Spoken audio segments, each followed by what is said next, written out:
Hello, my dear children. Welcome back to my channel SMICSE classes. With the help of this video, you will be able to know what is perimeter and what is area.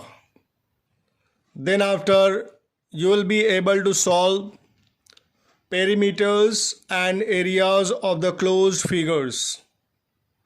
So, सबसे पहले हम लोग perimeter को जानेंगे कि perimeter होता क्या है. फिर हम लोग डिफरेंट क्लोज फिगर के पेरीमीटर का फॉर्मूलाज जानेंगे and then with the help of formulas and the concepts you will be able to solve the questions of exercise 22A. Perimeter के बाद फिर एरिया को जानेंगे, एरिया का फॉर्मूला जानेंगे. So let's see what is perimeter. So मैंने कुछ closed figure यहाँ पे ड्रॉ किए हुए हैं और हम लोग कोशिश करेंगे कि कैसे पेरीमीटर इन क्लोज्ड फिगर का फाइंड कर सकते हैं. तो सबसे पहले हम लोग पेरीमीटर का डिफिनीशन समझेंगे. जैसा कि बुक में लिखा हुआ है, the total boundary length of a closed figure is called perimeter. Suppose मेरे पास एक क्लोज फिगर है जिसमें कुल 5 साइड्स दिख रहे हैं. यहाँ पे ये वाली साइड की लेंथ 6 मीटर है, ये 5 मीटर, ये 4 मीटर, ये 3 मीटर और ये 4 मीटर. इस वाले को 5 मान लेते हैं, ये थोड़ा छोटा दिख रहा है. तो 4 metre, 4 metre, 5, 3 and 6. So perimeter क्या होता है? किसी भी क्लोज्ड फिगर का पेरीमीटर उसमें जितनी भी साइड्स होते हैं उनके लेंथ को ऐड करना. Sum of the lengths of the boundary sum of the length of the all sides of a boundary. So इन साइड्स को ऐड करते हैं, कहीं से भी स्टार्ट कर सकते हैं. तो ये मैंने यहाँ से 6 से शुरू किया. यहाँ पे ये 6 metre plus 4 metre plus 5 metre plus 3 metre and then plus 4 metre. हमने सभी लेंथ्स को ऐड कर दिया. क्या आएगा आंसर? So 22 metre. इस क्लोज्ड फिगर का पेरीमीटर क्या आ गया? 22 metre. Means total length of the boundary is called perimeter. अगर लेंथ मीटर में है तो पेरीमीटर भी मीटर में आएगा. अगर लेंथ सेंटीमीटर में है तो पेरीमीटर भी सेंटीमीटर में आएगा. और अगर लेंथ किलोमीटर में है तो पेरीमीटर भी किस में आएगा? किलोमीटर में आएगा. सिमिलरली हम लोग इस सेकेंड क्लोज्ड फिगर का पेरीमीटर निकाल सकते हैं. यहाँ पे देख सकते हैं कि ये बड़ा वाला साइड जो है वो 10 सेंटीमीटर है and the second smallest is second greatest 7 centimetre, 6 centimetre, 5 centimetre, 4 centimetre, 3 centimetre and 2 centimetre. तो इसका पेरीमीटर कैसे निकालेंगे? सभी लेंथ्स को ऐड कर देना है. Total length of the boundary is called perimeter. तो यहाँ पे हम लोग स्टेटमेंट भी लिख सकते हैं कि perimeter is equal to total lengths of the boundary या फिर sum of the lengths of all sides of the boundary. तो लेट्स ऐड. सबसे पहले क्या है? 10 है. कहीं से भी स्टार्ट कर सकते हैं. 10 centimetre plus 6 centimetre plus 3 centimetre plus 5 centimetre plus 4 centimetre plus 2 centimetre and then plus 7 centimetre. हमने सारे लेंथ्स को ऐड कर लिया। So what is the answer? So perimeter of this second closed figure is 37 centimetre. अब हम लोग जानेंगे कि रेक्टेंगल का पेरीमीटर क्या होता है और कैसे निकालते हैं। तो rectangle is also a closed figure, जैसा कि हम लोग देख सकते हैं स्क्रीन पे। तो व्हाट इज रेक्टेंगल? हमारा जो डोर है उसका शेप कैसा है? रेक्टेंगल है। बुक्स के पेज, हमारी मैथ्स के बुक का जो पेज है वो कैसा शेप है उसका? रेक्टेंगल है। हमारी मोबाइल का स्क्रीन जो है उसका शेप कैसा है? रेक्टेंगल है, जिसमें 2 बड़ी साइड्स होती हैं और 2 छोटी साइड्स होती हैं। तो ये एक रेक्टेंगल है जिसकी लेंथ 50 मीटर और ब्रेड्थ कितनी है? 30 मीटर है। कह सकते हैं बड़ी वाली जो साइड है वो 50 मीटर और छोटी वाली साइड 30 मीटर। तो देखो ऊपर जितना होता है उतना ही नीचे होता है। ये भी हो गया 50 मीटर, इधर 30 मीटर तो इधर भी 30 मीटर। अब हम लोग को पेरीमीटर निकालना है। तो perimeter of any closed figure is equal to sum of the all sides, length of all sides. जितने साइड्स होते हैं उनके लेंथ को ऐड करेंगे।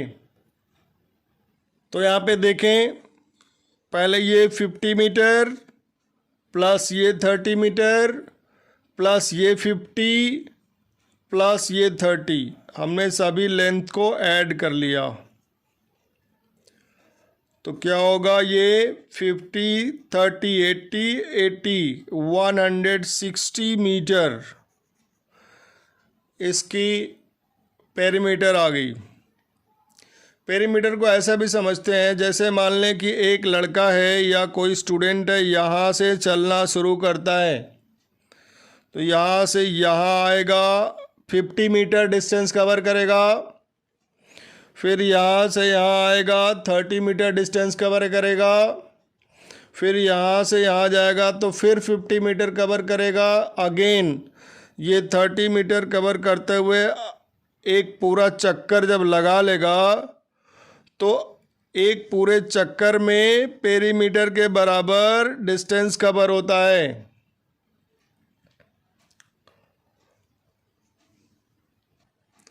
यहाँ पे P मतलब पेरीमीटर। अगर मान ये जो बड़ी वाली साइड है इसमें ये लेंथ होती है और ये छोटी वाली ब्रेड्थ होती है। तो let's find out the formula. अगर हम मान लें कि ये 50 यहाँ से यहाँ तक 50 मीटर है, 50 ना होकर अगर मान लें कि ये लेंथ है L है, दिस इज व्हाट, यहाँ से यहाँ तक L है, तो ऊपर भी L होगा।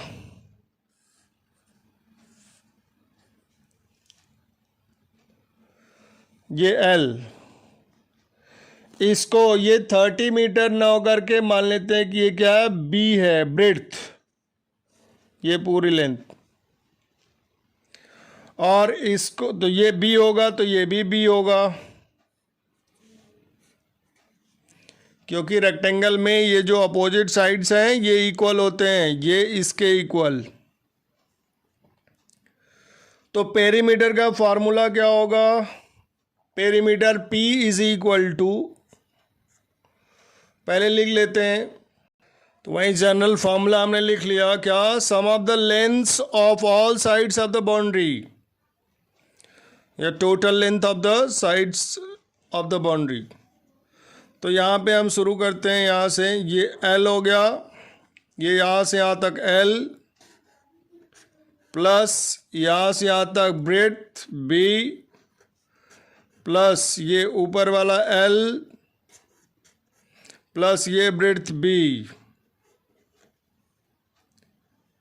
तो देखें यहाँ पे P is equal to perimeter is equal to 2 बार L आया है, LL 2L,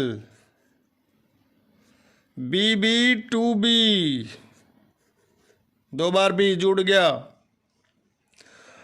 अब यहाँ से 2 को कॉमन ले लेते हैं, तो ब्रैकेट में 2 को बाहर निकालेंगे तो यहाँ L बचेगा प्लस यहाँ B बचेगा। हमने 2 को बाहर निकाल लिया। So this is the formula of perimeter for rectangle. I hope you all are clear now. Unit of perimeter will be in meter when length and the breadth both will be in meter. और अगर length centimetre में है, breadth भी centimetre में है, तो perimeter भी centimetre में होगा। अब हम लोग पेरीमीटर ऑफ स्क्वायर पढ़ेंगे। स्क्वायर स्क्रीन पे दिख रहा होगा। स्क्वायर में सभी साइड्स, चारों साइड्स इक्वल होती हैं। 4 साइड्स होती हैं, 1 2 3 4, और सभी की लेंथ अगर मान लो कि 100 मीटर है, यहाँ पे 100 मीटर होगा तो ये भी 100 मीटर, ये भी 100 मीटर, और यहाँ ये 4th साइड भी 100 मीटर ही होगा। तो पेरीमीटर क्या होगा? 100 प्लस 100 प्लस 100 प्लस 100, 400। तो perimeter of square is 400। Now अगर हम सपोज करें कि ये 100 की जगह अगर ए हो जाए, स्मॉल ए, यहाँ से ये पूरी लेंथ कितनी हो जाए? स्मॉल ए, तो इधर भी ए होगा, इधर भी ए होगा, और यहाँ भी ए होगा। तो perimeter of square will be what?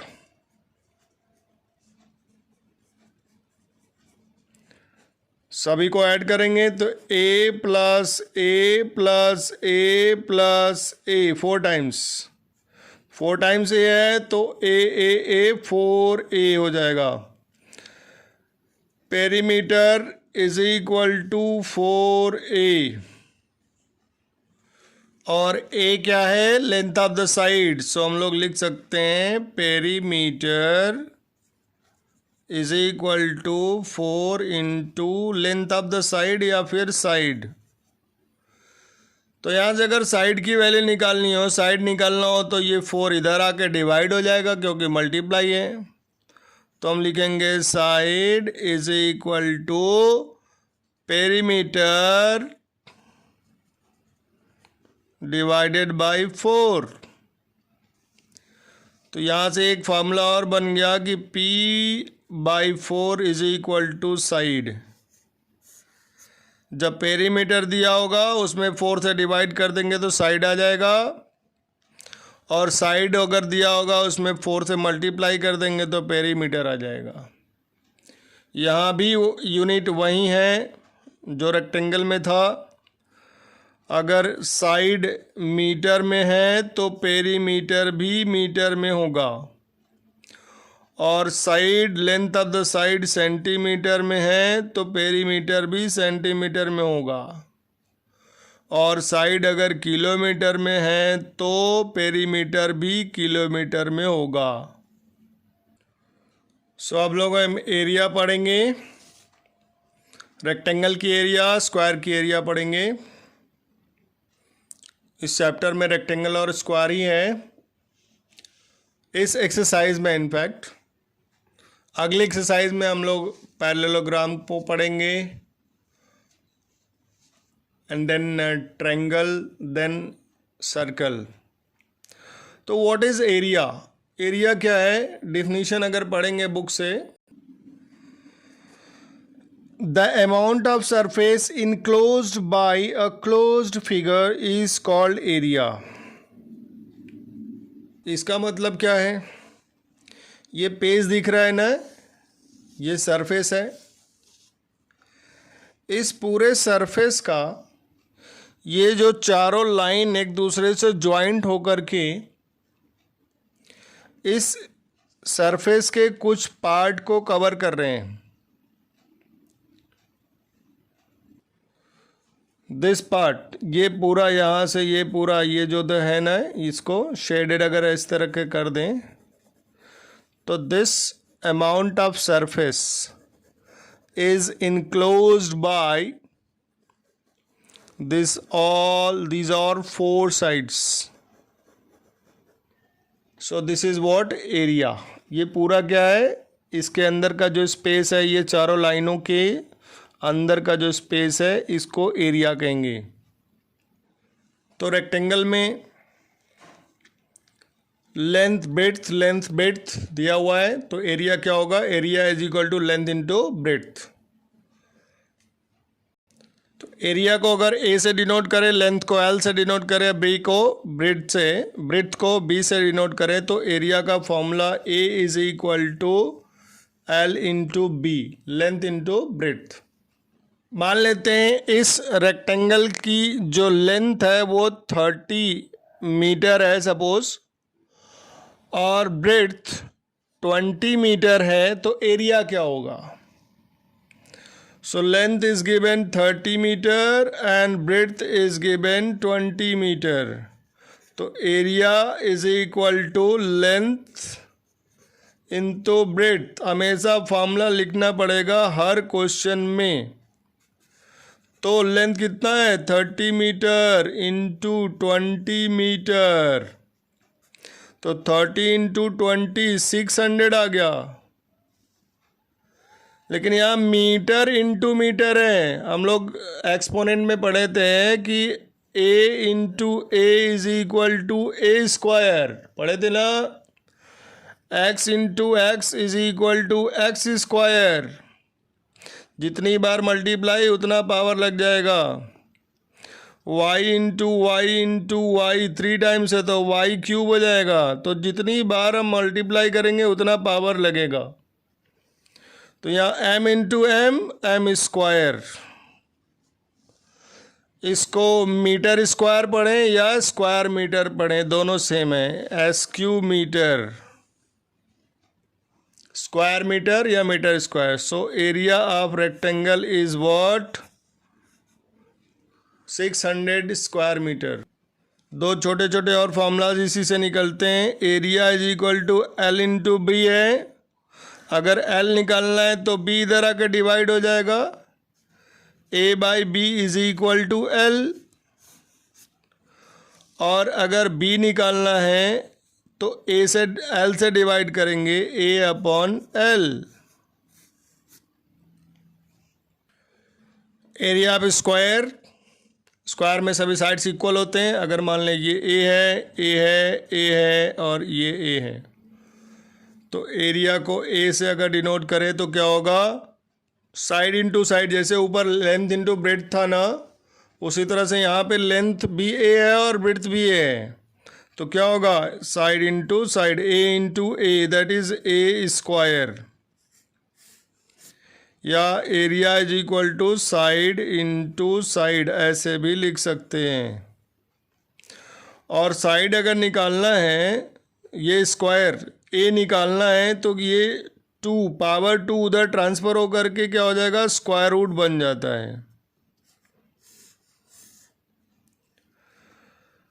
सो अगर मान लेते हैं कि इसकी साइड अगर 40 मीटर है, 40 मीटर, सभी 40 मीटर होंगे, तो एरिया क्या होगा, area is equal to side into side, 40 metre into 40 metre, तो 40 इंटू 40 1600 मीटर, और metre into metre, metre square. This is area of square.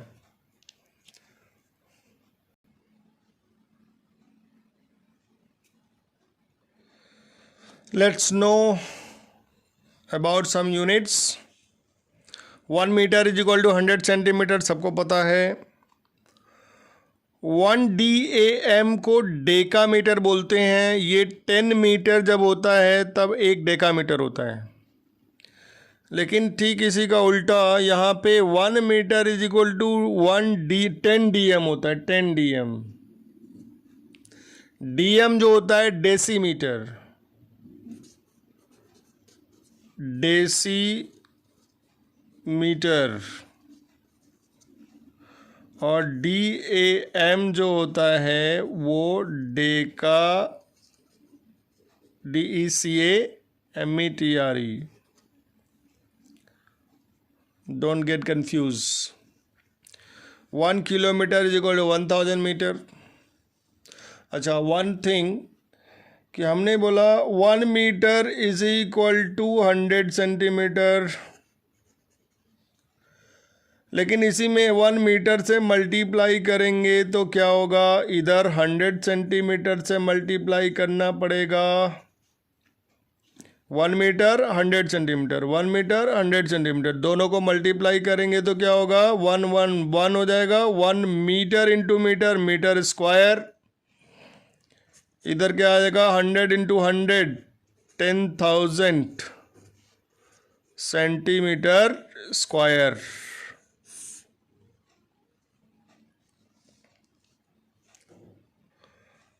One hectare is equal to 10,000 metre square. Hectare 1 HA भी कहते हैं, और इसी से छोटा एक यूनिट होता है जिसको एयर बोलते हैं। तो 1 are, ARE, 1 are is equal to 100 metre square. So these are some important units जो कि क्वेश्चंस में देखने को मिलेंगे, और इनका यूज़ करके हमें क्वेश्चंस को सॉल्व करना होगा। Now we have come in exercise 22A। Question number 1 का फर्स्ट और सेकंड पार्ट आसानी से हो सकता है, थर्ड वाला I am going to solve it. तो ये अगर मान लेते हैं ये रेक्टेंगल दिया हुआ है, बुक में दिया हुआ है डायग्राम, सीधा डायग्राम, ये 2x है और यहाँ पे ये डबल इज इक्वल लगा है, मतलब ये इसके इक्वल है 2x 2x 2x, और यहाँ सिंगल कट है, मीन्स ये सिंगल कट, ये दोनों इक्वल हैं। डबल कट का मतलब डबल कट के इक्वल है, सिंगल सिंगल के इक्वल है। दिस इज x प्लस 2, तो ऊपर भी x प्लस 2 होगा। तो पेरीमीटर निकालेंगे तो क्या होगा, P is equal to 2L plus B. Rectangle है तो पेरीमीटर क्या होगा, ट्वाइस L कितना है, x प्लस 2, ये लेंथ हो गया, प्लस ब्रेड्थ कितना है, 2x है। पहले ब्रैकेट को सॉल्व कर लें, twice x and 2x, x और 2x मिल करके 3x बनाएगा प्लस 2। इसमें 2 से अंदर दोनों में मल्टीप्लाई करेंगे, 2 3 जा 6x प्लस 2 2 जा 4। This is your perimeter. Area निकालनी है तो area is equal to length into breadth. So length क्या है, ये x प्लस 2 ब्रैकेट में रखेंगे क्योंकि यहाँ पे प्लस में है, और 2x से मल्टीप्लाई करना है तो दोनों टर्म में मल्टीप्लाई करेंगे, x into 2x, x into 2x plus 2 into 2x। तो अभी मैंने बताया ना x इंटू एक्स स्क्वायर, तो ये क्या हो गया 2x स्क्वायर प्लस 2 2 जा 4x। सो एरिया हो गया ये 2x स्क्वायर प्लस 4x। यहाँ स्क्वायर है और ये x पावर 1 है, तो ये हम ऐड नहीं कर पाएंगे, both are not like terms. So in this way this is the area of this given rectangle. So my dear children, in this way question number 1, 2 and 3 we have done with the help of formulas and examples. So try to do this question number 1, 2 and 3. In the next video we'll solve from question number 4. और question number 4 से जब solve करेंगे तो जो similar questions होंगे 2-3 होंगे तो एक किया जाएगा और 2 होमवर्क में रहेगा. So my dear children, that's all for this video. My dear children, if you like my teaching, please like, share and subscribe.